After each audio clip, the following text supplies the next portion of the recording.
All right, we're going to fill out the boxed area now. So when you're looking at this graph, always remember to look at your X and Y axes because it's going to tell a lot of information for you about what's happening to the motion of the object. So what are the two variables in this graph? Velocity and meters second -1 is the same thing as meters per second, okay? And the other one is time in seconds.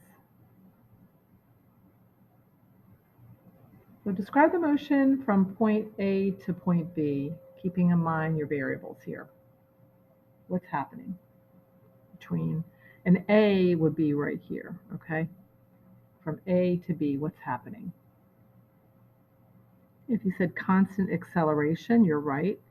You got to remember that this is not a position time graph. This is a speed or velocity time graph.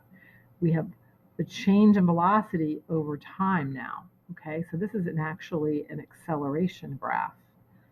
Okay, it's not a speed graph.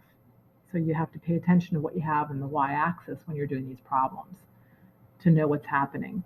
And you got to think it through. So as time ticks by, what's happening to the velocity of the object? All right, so use that same idea to tell me what's happening between B to C. Okay, if you said constant speed, you're right. As time goes from B to C, we've got 2 seconds to 5 seconds. And you can see it's a flat line. That means that object is traveling at 3 meters per second the entire time, which is constant speed. And then explain to me now from point C to D what's happening. Okay, from C to D, we are decreasing our speed. We're going from 3 meters per second to 2 meters to 1 to 0 meters per second. So that's called constant deceleration, right? It's a negative slope. So the object is slowing down at a constant rate of, of slowing down, okay? Because it's a straight diagonal line. Okay, next one. What is the distance traveled during segment AB?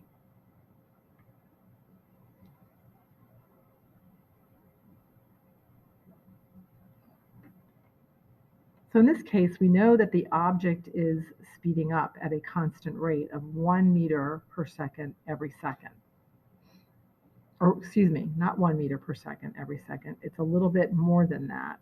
So if you go up here and then you go over, it's like, and then here, 3. So if we take the slope of this line, you're going to see that the slope of the line is giving you the acceleration of the object, okay? So we've got, remember, rise over run. So go up to 3. We're going to say for purposes of this graph that this is at 3 meters per second. So 3 meters per second over 2 seconds is 1.5 meters per second squared. So every 1.5 seconds, that object is, I'm sorry, every second, the object is speeding up by 1.5 meters per second every second. Okay, so we have 2 seconds here. So that means 1.5 meters per second times 2 seconds is going to give you 3 meters. So the object traveled 3 meters in 2 seconds.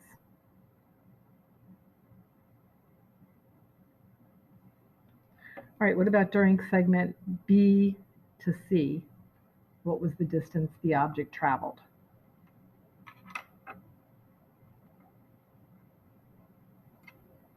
In this case, it stayed the same speed, so we can say distance is equal to speed times time.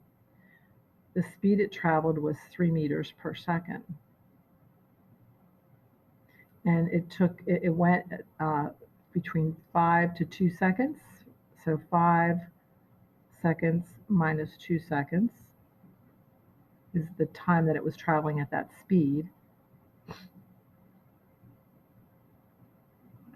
5 minus 2 is 3 seconds, which gives you 9 meters.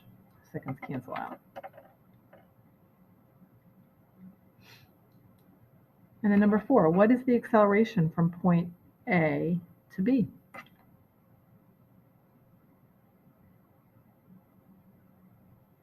All right, so you know what we know. Initial velocity is 0 meters per second, starting at 0 meters per second. Final velocity is 3 meters per second, because we're looking at just this segment here. We also know the time, because to get to this point it took 2 seconds. And we're trying to solve for acceleration. Acceleration, change in velocity over time, which is final velocity minus initial velocity over time. Plug in your numbers. 3 meters per second minus 0 meters per second over 2 seconds. And you're going to get 1.5 meters per second squared. That's all for section 2.